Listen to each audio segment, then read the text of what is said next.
늘 우리와 함께 하시고 여러 날 중에서도 이 한 날 저들과 함께 하시며 동행하신 주께 감사하며 특별히 오늘 수요 예배로 기억하게 하여 주시고 발걸음 7가지 인도하여 주시니 감사를 드립니다. 오늘도 우리의 마음과 정성과 시간을 다하여 우리 한 사람 한 사람이 주를 향하여 몸으로 주를 찬양하게 하여 주시고 주를 예배하는 그러한 시간 되어지게 하옵소서. 이 밤에도 주께서 하늘 문을 여시고 말씀을 통하여 주시는 귀한 은혜 또한 저희들에게 허락하여 주옵소서. 주신 말씀이 우리 힘이 되고 능력이 되게 하옵시고 소망과 기쁨이 되게 하여 주시고 주의 말씀이 능력이 되어서 우리 삶 속에 매어있고 꼬여있고 묶여있는 것들이 열리고 풀리는 귀한 시간들 되게 하옵소서. 예수님의 이름으로 기도하옵나이다. 아멘. 우리 시편 우리 30편입니다. 시편 30편 우리 길지 않습니다. 1절부터 12절까지인데요. 전체적인 우리 내용을 한번 살펴본다는 의미에서 함께 쭉 같이 읽겠습니다. 여호와여, 내가 주를 높일 것은 주께서 나를 끌어내사 내 원수로 하여금 나로 말미암아 기뻐하지 못하게 하심이니이다. 여호와 내 하나님이여, 내가 주께 부르짖음에 나를 고치셨나이다. 여호와여, 주께서 내 영혼을 수월에서 끌어내어 나를 살리다 무덤으로 내려가지 아니하게 하셨나이다. 주의 성도들아, 여호와를 찬송하며 그의 거룩함을 기억하며 그의 노염은 잠깐이요 그의 은총은 평생이다. 울음이 깃들지라도 아침에는 기쁨이 오리로다. 내가 형통할 때에 말하기를 영원히 흔들리지 아니하리라 하였도다. 여호와여, 주의 은혜로 나를 산같이 굳게 세우셨더니 주의 얼굴을 가리심에 내가 근심하였나이다. 여호와여, 내가 주께 부르짖고 여호와께서 간구하기를 내가 무덤에 내려갈 때에 나의 피가 무슨 유익이 있으리요. 진토가 어떻게 주를 찬송하며 주의 진리를 선포하리이까. 여호와여, 들으시고 내게 은혜를 베푸소서. 여호와여, 나를 돕는 자가 되소서 하였나이다. 주께서 나의 슬픔에 변하여 내게 춤이 되게 하시며 나의 베옷을 벗기고 기쁨으로 띠띠우셨나이다. 이는 잠잠하지 아니하고 내 영광으로 주를 찬송하게 하심이니 여호와 나의 하나님이여, 내가 주께 감문히 감사하리이다. 아멘. 우리 조이분들과 인사합시다. 오늘 수고 많이 하셨고 잘 오셨습니다. 하고 인사합시다. 네. 오늘 우리 시편 30편인데요. 우리 30편의 말씀은 하나님은 어떤 분이신가? 하나님은 누구이신가? 다윗이 체험한 하나님에 대하여 다윗은 이야기를 하고 있습니다.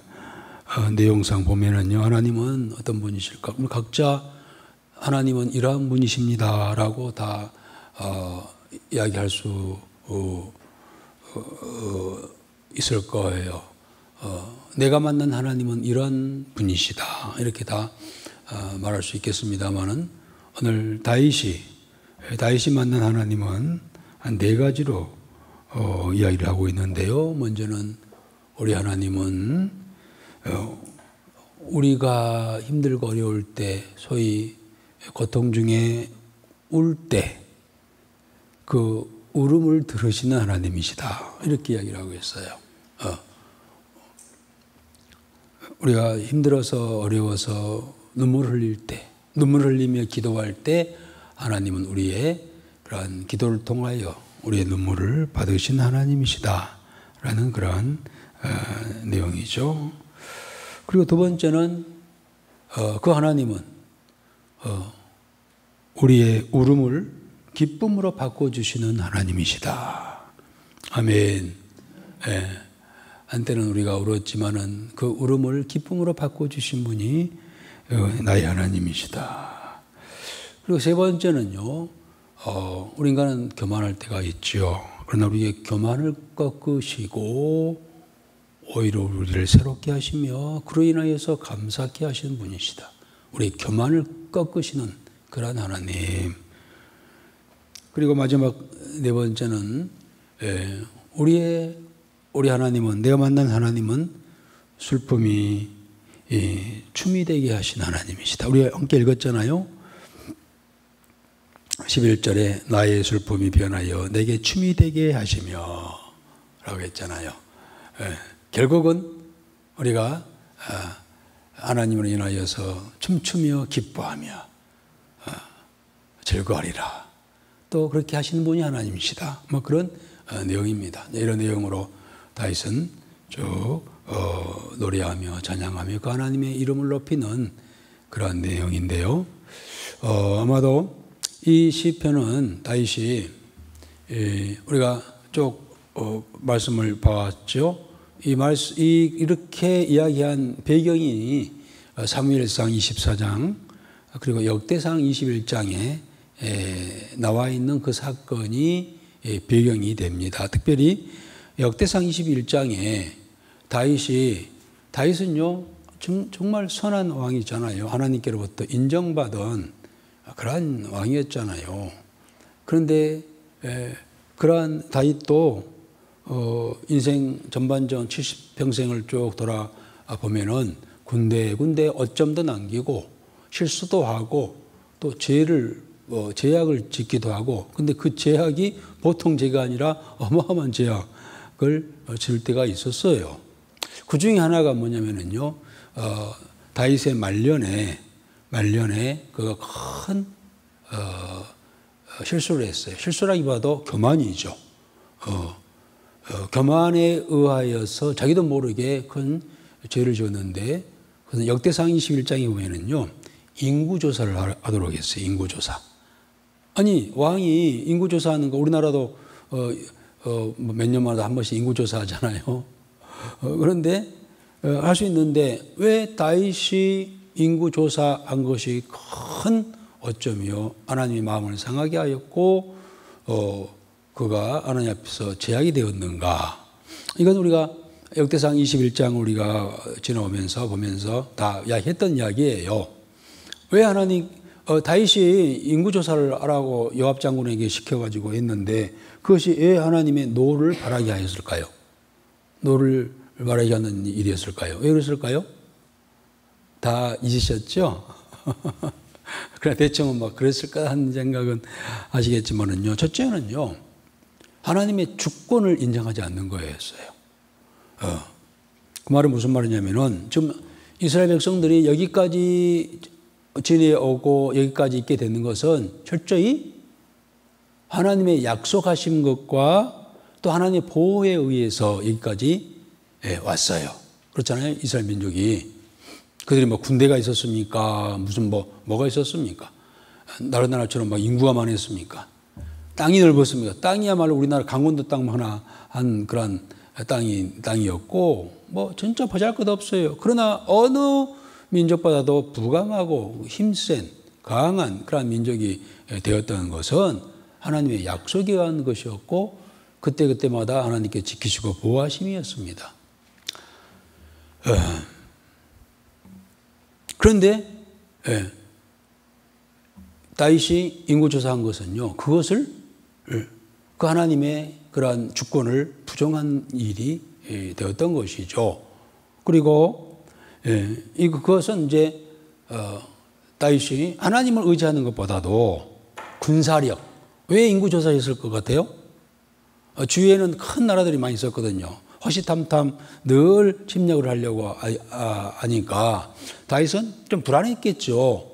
그래서 우리가 과연 군대를 모으면 얼마나 되겠는가. 그래서 연령별로 다 군대 조사를, 인구 조사를 하겠어요. 그 내막은 우리도 이 숫자를 많이 해가지고 군대를 조직해가지고 적을 막자, 뭐 이런 거였어요. 물론 왕으로서 할 수 있는 생각이었지만은 그러나 더 깊이 보면은요, 그런 군사력으로 숫자로 나라의 안정을 취하고자 하는. 자, 그러면은 지금까지 이스라엘 백성이 어떻게 해서 여기까지 오게 됐다고요? 하나님이 국방부 장관이 되셔가지고 나라를 지켜주고 여기 왔는데 그걸 부인하는 일이었어요. 하나님께서 얼마나 섭섭하게 있겠습니까? 또 다윗의 개인적인 부분에서는요, 교만이었습니다. 교만이 드러났습니다. 다윗은요, 다윗의 신앙의 특징이 뭐냐면요, 항상 하나님께 물어왔어요. 하다못해 어디 심리 밖에 갈 일이 있어도 하나님 갈까요, 말까요? 또 누구를 만나야 할 일이 있어도 하나님 그를 만나야 될까요, 만나지 말까요? 이렇게 또 앉고 서고 먹고 마시는 거 하나님 이걸 내가 먹어야 될까요, 먹지 말아야 할까요? 이렇게 아주 구체적으로 다윗의 신앙의 특징은요, 하나님께 어린 아이가 부모에게 하나하나 이렇게 묻듯이. 그래서 하나님 좋아했잖아요, 다윗을. 이렇게 물어보니까. 우리 부모도 그렇잖아요. 부모로서의 이 자존감이 뭡니까? 자녀들이 부모를 의지하고, 물론 어쩔 때는 약간 귀찮을 때도 있지만 부모가 자식들이 이것저것 묻고 물어서 하고 어떻게 할까요? 부모와 상의하면은요, 부모들은 좋잖아요. 기분 좋잖아요. 다윗이 그랬어요. 그래서 하나님께서는 다윗은 내 마음에 들어. 이렇게 했었는데, 아니, 이 인구조사 엄청난 일을 하면서 하나님께 묻지 않았다고 했어요. 묻지 않고 그냥 자유로 했어요. 그 이유가 뭘까요? 인구가 많아졌어요. 다윗 때 최고의 강성이었잖아요. 그래서 자기 대에, 자기가 왕 되었을 때에 자기가 나라를 치리할 동안에 나라가 이만큼 부강했다. 인구도 많아지고 영토도 확장되어졌고, 이것을 은근히 드러내고자 하는 그런 인간적인 그런 동기에서 인구조사를 하게 했어요. 그로 인해서 스스로가 자기를 높임 받으려고. 듣고 보니까 하나님께서 좀 화 나셨겠어요? 안 나셨겠어요? 화 나셨겠죠. 이로 인하여서 하나님께서 진노하셨어요. 진노하시고 어떻게 처벌을 할까? 죄를 지었으니 곧 하나님의 주권을 인정하지도 않고, 다시 조금 잘 때이니까는 가시하고 교만하고, 이걸 어떻게 할까? 이대로 놔두면 안 될 것 같은데 하고 하나님께서 어떻게 할까 하시다가 세 가지 선택하라고 했잖아요. 세 가지를 내가 할 테니까 그 중에 하나를 선택해라, 이렇게 하시는 장면이 나오잖아요. 그게 첫째가 뭘까요? 첫째는 3일간 전염병으로 온 백성들이 전염병에 시달리는 것. 두 번째는 3년간 이 땅에 기근이 오게 하는 것. 그리고 세 번째는 3개월 대적에게 시달리는 것. 대적이 쳐들어와 가지고 3개월간 시달리는 것. 이 세 가지 중에 네 선택해라. 하나님께서 좀 재밌게 하셨나. 여러분 같으면 뭘 선택하겠어요? 혹시 여러분이 죄를 지었어요. 하나님께서 하나님 앞에 들켰어. 그래서 하나님께서 이 녀석 그만두지 않겠어? 너 어떻게 처벌할까? 매를 한 대 맞을래, 두 대 맞을래, 세 대 맞을래? 이게 나오잖아요. 하잖아요. 그러면 아이들이 대충 뭐라고 하죠? 네가 말해. 네. 그러면 우리 정권사님이 몇 대 맞은다고 그래요? 한 대. 그렇게 정하라고 합니다. 그래서 다윗은 몇 번째를 정했을까요? 첫 번째가 뭐라고요? 3일간 대전염병, 코로나19 같은 전염병이 시들 것인가. 두 번째는 3년간 기근. 세 번째는 3개월간 대적에 의해서 막 파괴되고 죽고 하는 것. 다윗은 몇 번 했다고요? 1번. 정권한테 1번, 한 대 맞는다고 했잖아요. 그래서 아마 딱 보니까 1번이 제일 쉬울 것 같아. 3일간 전염병으로 시달린 거. 그런데요, 이 전염병으로 그 당시에 7만 명이 죽었다고 기록을 하고 있습니다. 이런 이야기가 역대상 21장에 나오고 있는데요. 아마 이 사건이 이 배경으로 되어서 이 이야기가 다윗이 이 30편을 썼던 것. 물론 딱 그 한 가지 사건만이 아니죠. 지금 다윗은 70년 살았잖아요. 70에 죽었어요. 그래서 이제 이때는 노년기에 들었어요. 아마 60대 후반쯤 됐던 것 같아요. 그래서 과거를 쭉 돌아보면서 그래, 우리 하나님은 아까 네 가지라고 했죠. 내가 그렇게 힘들어 슬퍼 울 때 하나님께서는 나의 기도를 들으셨어, 하나님께서. 그리고 뭐라 했죠? 두 번째는 그 울음을 기쁨으로 바꿔주신 분이 하나님이셨어. 세 번째는 뭐였나요? 그때 내가 교만했을 때 나를 확 또 모른 척하고 지나갈 수 있잖아요. 하나님께서요. 한번 봐줬어 하고 지나갈 수 있을 거 아닙니까? 그러면 다윗은 뭐가 됐을 것 같아요?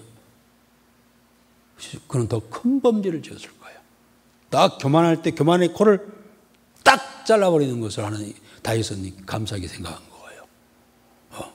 하나님, 우리가 교만할 때요, 하나님께서 치시는 것이 은혜요 복인 줄 믿습니다. 놔두면은요, 물론 놔둘 수 있어요. 남의 자식이 교만하든 말든 놔둬버려. 그러나 내 자식은 절대로 잘못하면 그건 놔두지 않잖아요. 어떻게 해서라도 바르게 세우려고 하고, 바르게 키우려고 하고, 바른 사람이 되게 하려고. 그래서 다윗은 내가 교만했을 때 나의 그 교만을 꺾으시는 하나님이셨어. 이것도 감사한 거예요. 그럴 때 아니었으면 나 지금 내가 이 자리에 있지 않았을 거야. 네 번째 뭐였다고요? 결국은 내 인생에 되돌아보니 많은 슬픈 일, 어려운 일이 많이 있었지만 그것이 오늘날 지금 사실 이 시편은요, 다윗이 감사, 찬양, 영광 돌리면서요, 다윗이 찬양할 때 그 하는 행동의 특징이 뭔지 아세요? 네? 그래요. 춤추며 찬양할 때 막 춤추면서 찬양했어요. 다윗의 찬양의 특징이, 우리는 가만히 앉아서 입만 뻑뻑 하고 말잖아요. 막 박수 치라기도 막 치는 둥, 마는 둥 하잖아요. 다윗은 찬양할 때 찬양의 특징은요, 춤추면서 이렇게 막 속옷이 보일 정도로 막 춤추면서 했다고 그랬어요. 예. 예. 그래서 지금 사실 이 시편 30편은 굉장히 암울한 그런 내용 같지만은요, 다윗이 과거에 이제 그렇게 했던 하나님을 생각하면서 회상하면서 간증하면서 춤추며 찬양하는 그런 장면이에요. 아멘. 네. 우리 인생도 마찬가지예요. 지금 과거 뭐 가정에서 되돌아보면은 이런 일 저런 일 슬픈 일 눈물 흘릴 일 많이 있었지만은 결국 해답은 마지막 때는 다윗처럼 우리가 하나님 앞에서 춤추며 하나님께 영광을 돌리며 기쁨을 나누는 그러한 날이 우리에게 있게 될 줄 믿습니다. 아멘. 그러기를 주의 이름으로 축복합니다.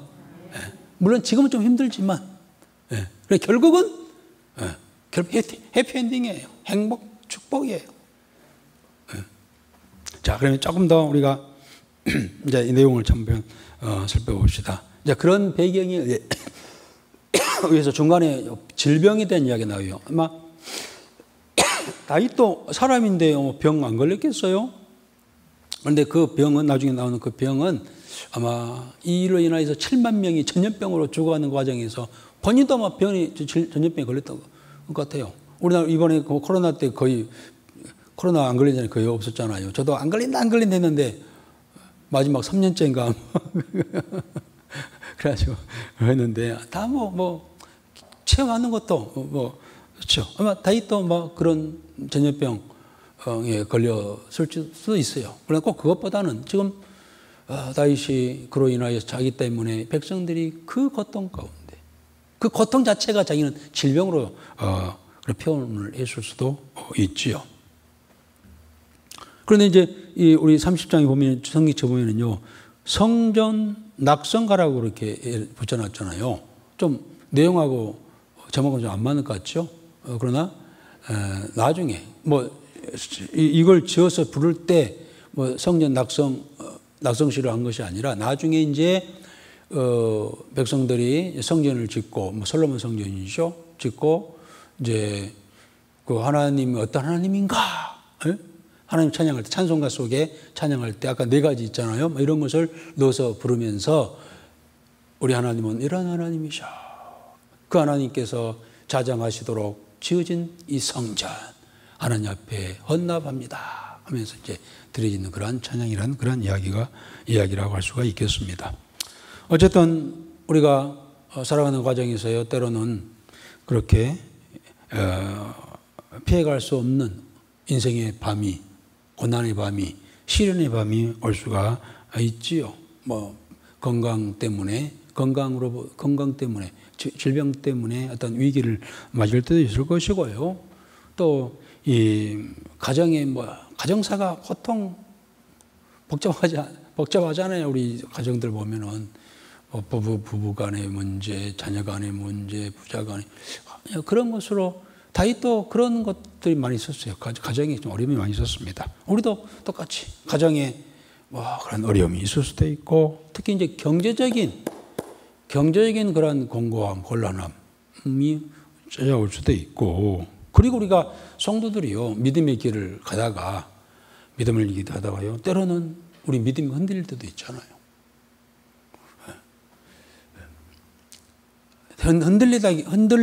흔들린다기보다는요, 좀 신앙생활에 있어서 권태감, 뭐 이런 것도 느낄 때도 있고, 또 우리가 좀 신앙생활에 힘을 잃어버리는 그런 경우도 있고, 뭐 그렇습니다. 그런 여러 가지 상황이 우리에게 찾아오기도 하는데요. 이런 상황을 우리는 캄캄한 밤, 인생의 캄캄한 밤이라고 그렇게 표현할 수가 있겠습니다. 어쨌든 다윗은요, 우리 인생이 그렇고 다윗도 그랬지만 결국은 이런 눈물의 슬픔의 밤이 지나서 하나님께서 주시는 새 아침의 기쁨을 맞이하게 되었다라고 이렇게 고백을 하고 있습니다. 5절에 나와있죠. 우리 4절, 5절 다시 한번 읽어볼까요? 4절, 5절. 주의 성도들아 여호와를 찬송하며 그의 거룩함을 기억하며 감사하라. 그의 노여움은 잠깐이요 그의 은총은 평생이로다. 저녁에는 울음이 깃들지라도 아침에는 기쁨이 오리로다. 아멘. 여러분 이 말씀은요, 우리 인생길에 꼭 기억해야 할 말씀이에요. 줄을 딱 그어놔요. 그 중에서도 4절, 4절. 그의 노여움은 잠깐이지요 그의 은총은 평생이로다. 그리고 저녁에는 울음이 깃들지라도 아침에는 기쁨이 오리로다. 저녁에는 울음이 깃들지라도 아침에는. 그래요. 우리 인생 비슷한 말이 있죠. 이 또한 지나가리라. 이 또한 지나가리를 더 짧게 이야기를 해놨어요. 그래요. 지금 당하고 있는 고난과 고통은 반드시 어찌하리라? 지나가리라. 저녁이 어두운 밤이라고 한다면 반드시 뭐가 온다고요? 아침이 오게 되는지 믿습니다. 아멘. 우리 여러분 인생은 지금 밤입니까? 아침입니까? 우리 장로님, 지금 현재 인생이 저녁인가요? 아침인가요? 네? 저녁이요? 아침이요? 밤 12시요? 우리 윤권사님은 인생이 지금까지 지나온 인생 중에 지금의 현 시점이 저녁입니까? 아침입니까? 아침이요. 그래서 얼굴이 환하게 밝았습니다. 예. 혹시 지금 인생이 밤을 지난다 할지라도 반드시 아침은 오게 될 줄 믿습니다. 아멘. 예. 이 말씀, 5절 말씀을 딱 물쭉 그어놓고 그 말씀을 딱 써가지고 자기 책상 앞에다 붙여놓고 침대 앞에다 붙여놔요. 힘들고 어릴 때마다 이 말씀을 보면서 그래, 내가 지금은 어렵지만 반드시 좋은 날이 오리라. 아멘. 우리 옆 사람 인사합시다. 지금은 좀 어렵더라도 반드시 좋은 날이 올 겁니다.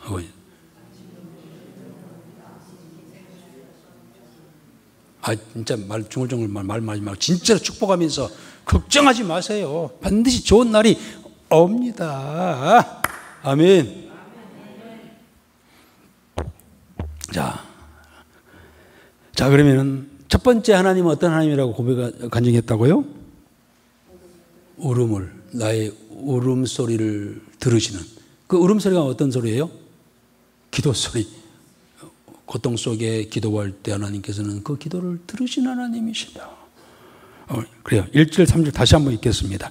1절 3절 시작. 여호와여 내가 주를 높일 것은 주께서 나를 끌어내사 내 원수로 하여금 나로 말미암아 기뻐하지 못하게 하심이니이다. 여호와 내 하나님이여 내가 주께 부르짖음에 나를 고치셨나이다. 여호와여 주께서 내 영혼을 소홀에서 끌어내어 나를 살리사 무덤으로 내려가지 아니하게 하셨나이다. 그래요. 각을 돌아오면서 그 어려울 때 내가 눈물로 기도할 때 하나님께서 내 기도를 들으시셔서 고통 가운데 살려달라고 기도할 때 하나님께서는 살려주셔서 그때 내가 딱 죽었어야 돼. 죽을 상황에서 하나님께서 나를 살려주셨어. 그 말이셨잖아요. 마지막 분에 소홀에서 끌어내어 나를 살리사 무덤으로 내려가지 아니하게 하셨나이다. 아마 여러분들 중에 죽을 고비를 넘겨본 사람도 없지 않아 있을 거예요. 저는 일찍이 한 22살 때인가 1살 때인가 그 이래서 사람이 죽는구나 라고 하는 것을 이렇게 했었어요. 뭐 배병 하루에 막 3번씩 각혈하고 하니까 이렇게 죽는구나 뭐 이런 걸 이렇게 했어요. 그러나 그 병은 죽을 병이었을까요? 안 죽을 병이었을까요? 안 죽을 병이었어요. 물론 인생은 결국은 병들어 죽게 되는데 병 들었다고 해서 다 죽는 것은 아니잖아요. 그런데 병이 죽을 병이 있고 죽지 않을 병이 있어. 그러니까 우리가 병 들면은 어떻게 해야 되나요? 병 들었으니까 죽어야지 하고 죽을까요? 아니요. 몰라. 나는 죽을 병인지 안 죽을 병인지. 물론 결국은 죽을 병으로 죽겠지만 병들어 죽겠지만 그래서 뭐 어떻게 해야 돼? 하나님 앞에 기도하는 거예요. 다윗이 그랬잖아요. 하나님 앞에 부르짖었더니 내가 주께 부르짖음에 나를 고치셨나이다 라고 하잖아요. 아멘. 뭐 여러 가지 뭐 혹시 질병 속에 있는 분이 있습니까? 그러면은 그거 가지고 가만히 안고 있지 말고 부르짖어 하나님께. 하나님 이 병이 내가 죽을 병입니까? 안 죽을 병입니까? 죽을 병 같으면 죽게 하시고 안 죽을 병 같으면 낫게 해주세요. 아멘. 그렇게 해야 돼요? 뭐 죽을 병 갖다가 죽을 병이 오면 죽어야 돼요. 죽을 병이 오면 죽어야 돼. 안 죽으면 뭐 어떻게 할 거예요? 죽어야지. 그러나 말씀드린 것처럼 병이 왔다고 해서 다 죽을 것은 아니에요. 그래서 하나님께 묻는 거예요. 하나님, 이런 병이 왔는데 사람은 결국 병들어 죽는다고 하는데 내가 이 병으로 내가 죽을까요? 죽는 병일까요? 아니면은 아닐까요? 하나님, 죽을 병이면은 나 이 자리에서 죽게 하옵소서. 그래야 내가 더 편안하겠습니다. 그러나 죽지 않을 병, 사명이 이러이러한 일이 있어 사명이 있어서 죽지 않을 병이라고 한다면 하나님 나를 고쳐주세요 하고 기도하는 거예요. 그럼 하나님께서 다 보실 거 아니에요. 죽여가지고 이로울까 살려야 이로울까 보실 거 아니에요. 우리 장로님을 죄송합니다.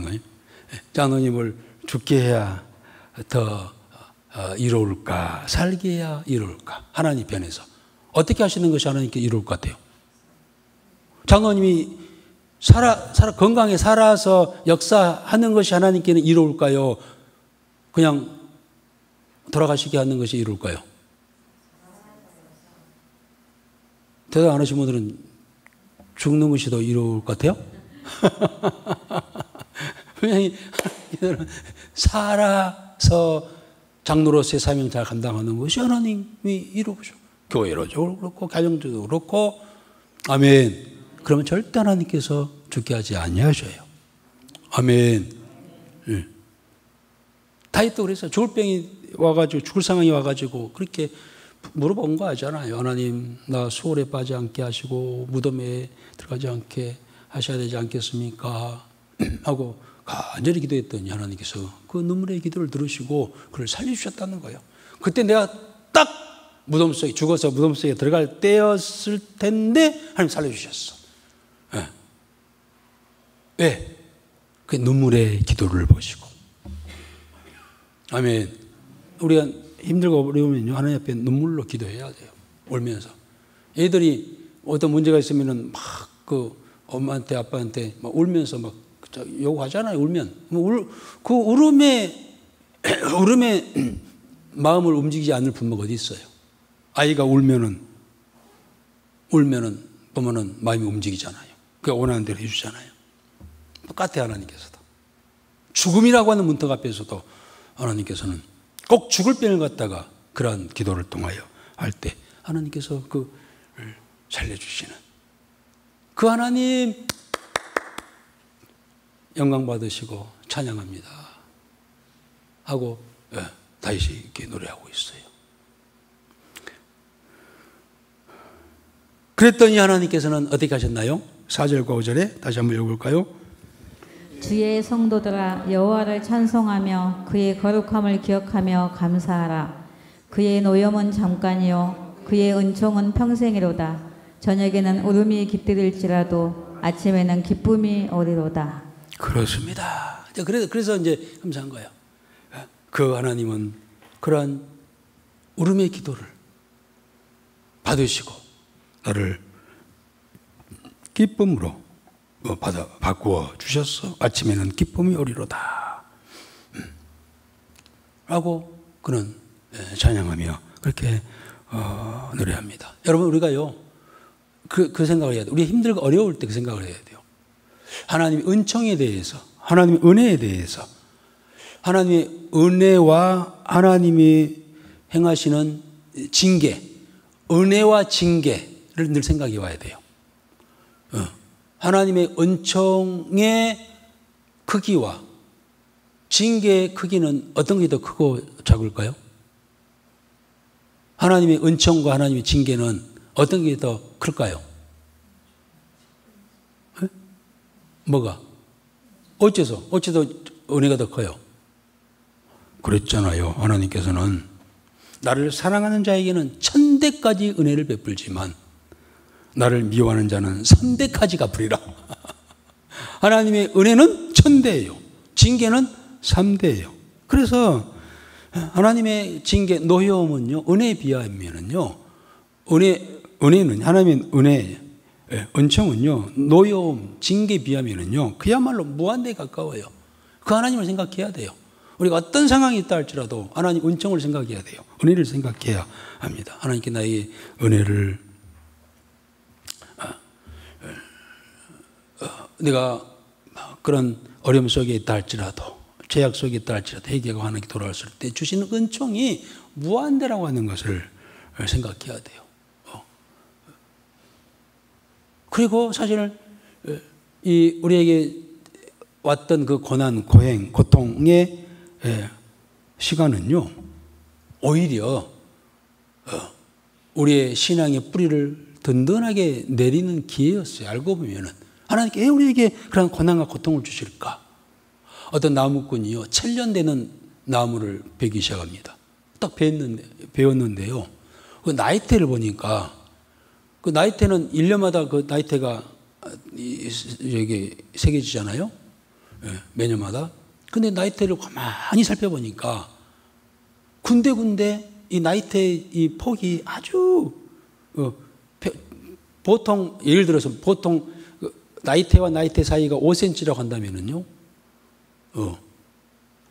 어떤 때는 보면은 뭐 5cm가 아니라 5mm도 안 되는 것이 그 5mm 막 아주 돼가지고 그렇게 붙어 있는 나이테가 군데군데 있는 거예요. 여러분 이 1000년이나 사는 이 나무가 어떻게 해서 그 1000년 살 수 있었을까요?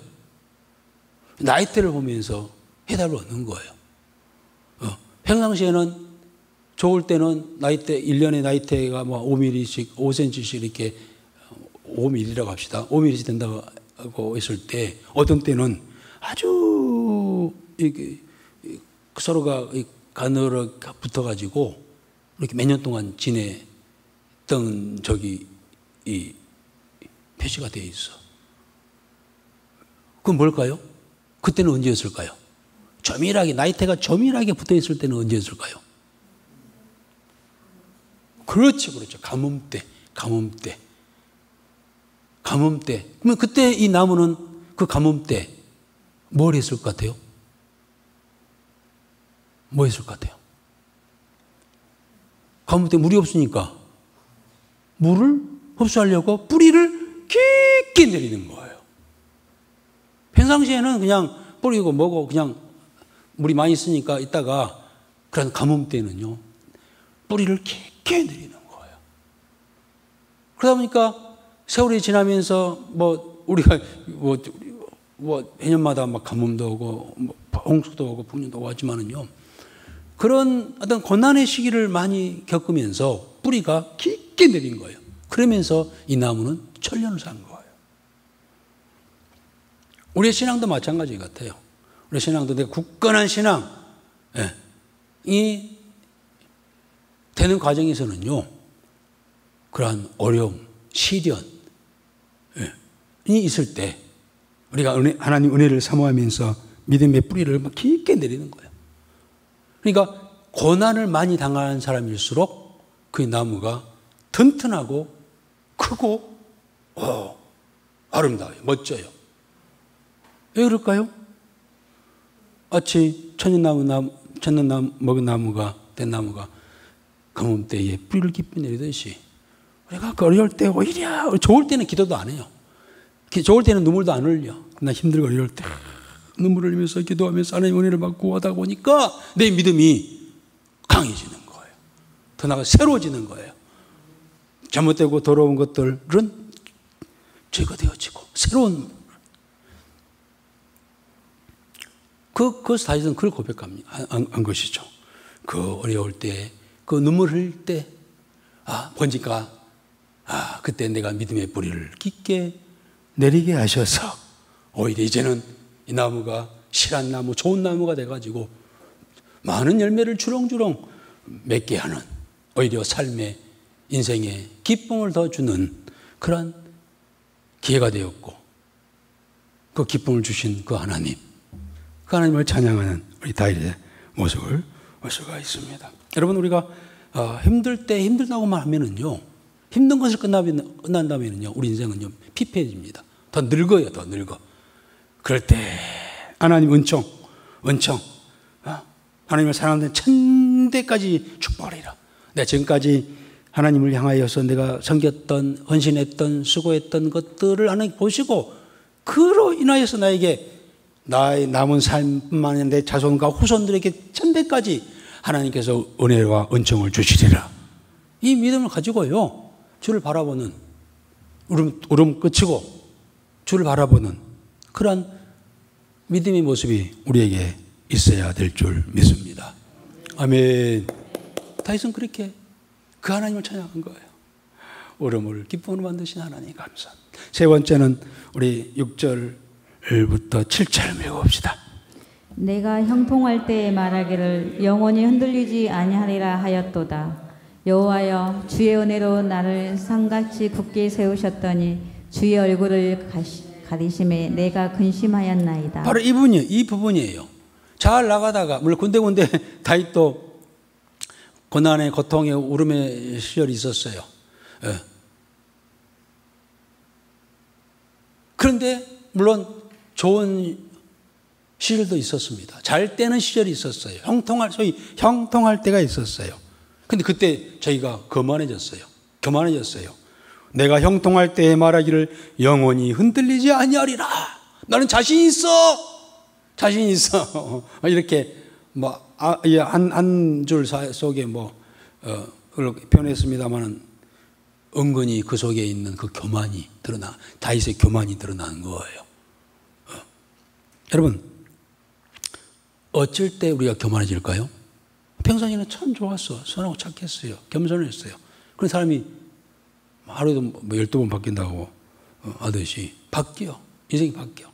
저 사람은 전에는 안 그랬는데 이상해요. 교만해졌고 자만해졌어. 그때는 언제일까요? 그 인생에 잘 나갈 때 절대로요 고난에 처했을 때는요 교만하지 않습니다. 바울이 다윗에게 쫓길 때 교만했나요? 많은 외적이 쳐들어와가지고 막 전쟁할 때 다윗이 교만했나요? 그러지 않았어요. 위험할 때는, 어려울 때는 교만하지 않았어요. 그런데 뭔가 이뤘다, 잘 됐다, 뭐 좋다고 할 때 사람은 교만해지고, 다윗도 그렇게 교만했습니다.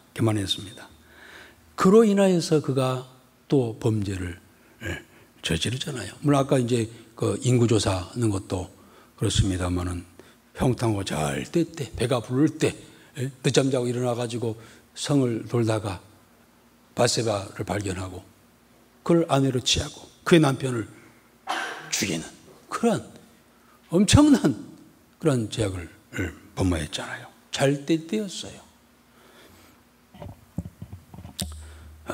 그때 그 다윗이 뭐라 했나요? 마지막 부분에 주의 얼굴을 가리심에 내가 근심하였나이다. 이제 물론 과거의 일이에요. 과거의 일. 그때 내가 그렇게 형통할 때 나는 절대 넘어지지 아니하리라, 흔들리지 아니하리라 했을 때 내가 넘어졌었어. 그리고 그런 아주 끔찍한 죄를 지었어.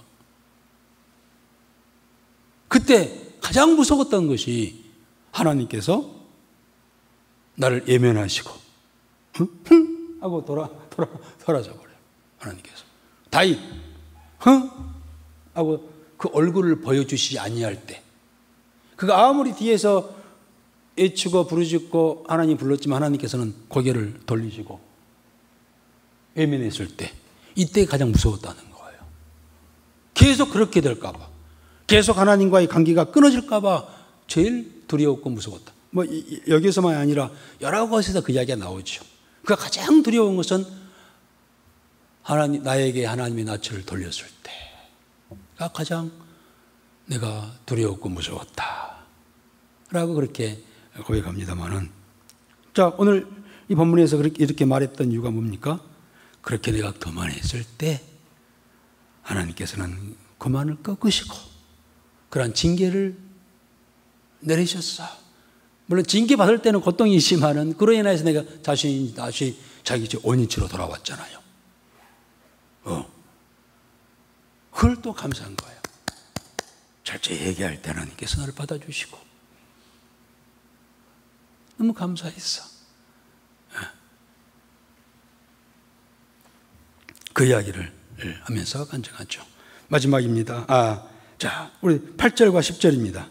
그러면서 그 과정에서 진짜 내 교만해가지고 하나님께 외면하여 나에게로부터 얼굴을 돌렸을 때 가장 무서웠고 두려웠는데 그때도 기도했다는 겁니다. 그 기도가 어떤 기도일까요? 8절과 10절이에요. 한번 읽어봅시다. 여호와여, 내가 주께 부르짖고 여호와께 간구하기를 내가 무덤에 내려갈 때에 나의 피가 무슨 유익이 있으리요? 진토가 어떻게 주를 찬송하며 주의 진리를 선포하리이까? 여호와여, 들으시고 내게 은혜를 베푸소서. 여호와여, 나를 돕는 자가 되소서 하였나이다. 이 기도를 했어요. 뭐냐면은 하나님께 외면하시고 자기 기도를 안 들어주신 것 같고 가장 고통스러웠는데, 이제 하나님께 외면해 버리시면 어떻게 합니까? 뭐 죽는 것밖에 더 있겠어요? 내가 주께 부르짖고 여호와께 간구하기를 내가 무덤에 내려갈 때에 라고 이야기했어요. 이로 인하여서 하나님과 단절된 상태에서 내가 죽어버린다고 한다면 나는 그야말로 수pon자가 될 것이고, 그 이야기를 하는 거예요. 하나님, 내가 여기서 이제 그만 내가 죽을 죄를 지었습니다만 내 죽게 되면은 하나님, 하나님께 무슨 유익이 있겠습니까? 내가 살아있어야 이 8절 중반인가, 진토가 어떻게 주를 찬송하며, 진토가 뭡니까? 인생이죠. 자신이죠. 우리 인간은 진토잖아요. 흙이잖아요. 흙으로 만들어진 이 진토, 자기를 이제 비하하는 이야기죠. 어떻게 주를 찬송하며 주의 진리를 선포하리까? 그러니까 그 상황에서 어떻게 기도했냐면요, 하나님, 그래도요 내가 나를 살려주시면 살려주시는 것이 더 좋을 것 같습니다. 내가 죽어버리면 더 이상 내가 하나님을 찬양하지 못하고 하나님의 그러한 일을 선포하지 아니한다면 하나님께서 손해있지 않겠습니까? 이 이야기예요. 그렇잖아요. 우리가 어떤 때 죽음의 이기를 맞이했을 때 이렇게 기도해 보였어요. 하나님, 나 죽으면 끝입니다. 좋습니다. 나는 편안할 수가 있어요. 더 이상 세상에 고통당하지 않고. 그러나 내가 살아서 하나님 입을 열어 하나님을 찬양한다 한다면 그것이 영광이 되지 않을까요? 내가 살아서 하나님의 일을 하게 된다고 한다면 그것이 하나님께 유익이 되지 않을까요? 이 기도예요. 그렇잖아요. 우리 최집사가 아무리 찬양 잘하고 은혜스럽게 찬양할지라도 죽어버리면 뭐예요? 무슨 의미가 있어? 살아 있어야 그 찬양이 은혜가 되지. 아멘. 그거예요. 다윗은요. 이게 우리가 어떻게 다윗이 그 이야기했잖아요. 우리의 삶의 눈물이 어떻게 기쁨으로 바뀌어지는지 우리가 알아보자 했잖아요. 그겁니다. 죽을 상황에서 어떻게 우리가 다시 회생하여 살아나 우리의 삶을 더 기쁨으로 연장해 갈 것인가라는 이야기예요. 그러나 때로는 그 과정이 때로는 우리가 잘못된 것, 죄악된 것이 있어서 그 죄의 징계를 받을 때에 죽을 것 같은 그런 상황이 뭐 질병이 됐든 사고가 됐든 뭐가 됐든 간에 죽을 것 같은 그런 상황이 왔을 때 우리는 그래 나는 죽겠습니다 하고 포기할 것이 아니라 하는 것이 아니라 내가 지금까지 갈고 닦은 거 신앙생활하고 믿음생활하고 찬양하고 했던 거 다 내게 쌓여 있는데 내가 죽어버리면 이게 다 무슨 의미가 있겠습니까? 내가 살아있어야 하나님께 유익이 되지 않겠습니까? 이렇게 기도하는 거예요. 보면은 이게 지혜로운 기도잖아요. 그 기도가 다윗의 기도가. 그러니까 우리가 어려울 때 기도하는 기도 제목 내용 속에 하나님, 그래 내가 그래도 살아 있어야 하나님께 조금 더 유익이 되지 않겠습니까? 아멘. 아닌가? 아니면 다 죽어야죠 뭐. 다윗이 그래요.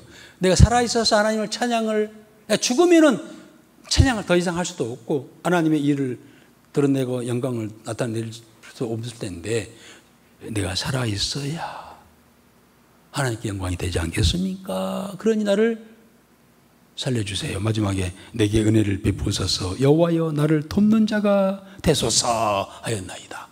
아멘. 이런 기도의 내용은요 딱 적어놔야 돼요. 그래야 기도할 때 어려운 속에 기도할 때 무슨 기도를 하지? 라고 고민할 것이 아니라 다윗이 했던 기도. 여호와여 들으시고 내게 은혜를 베푸소서 여호와여 나를 돕는 자가 되게 하소서 되소서. 내가 죽으면 하나님 찬양도 못 드리고 내가 아무리 찬양을 잘한다 할지라도 내가 죽어버리면 무슨 의미가 있겠습니까? 내가 이런 일을 재능이 있어서 잘 할 수가 있는데 내가 죽으면 그 재능이 무슨 의미가 있겠습니까? 내가 살아 있어야 다 하나님께 유익이 되지 않겠습니까? 물론 회개하면서 이제 내가 하나님께 살려주시면 내가 절대 내가 이런 사람이 되겠습니다 라고 하면서 그 기도를 하는 거예요. 아멘.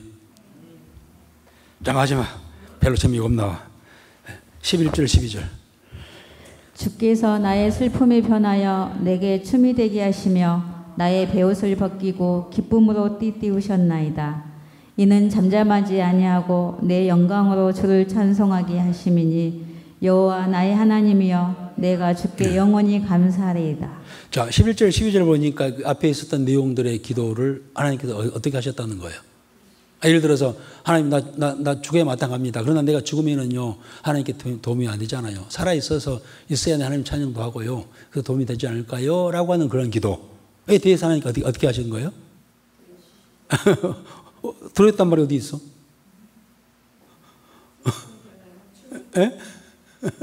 그래요. 이제 생략됐다 할 수 있죠.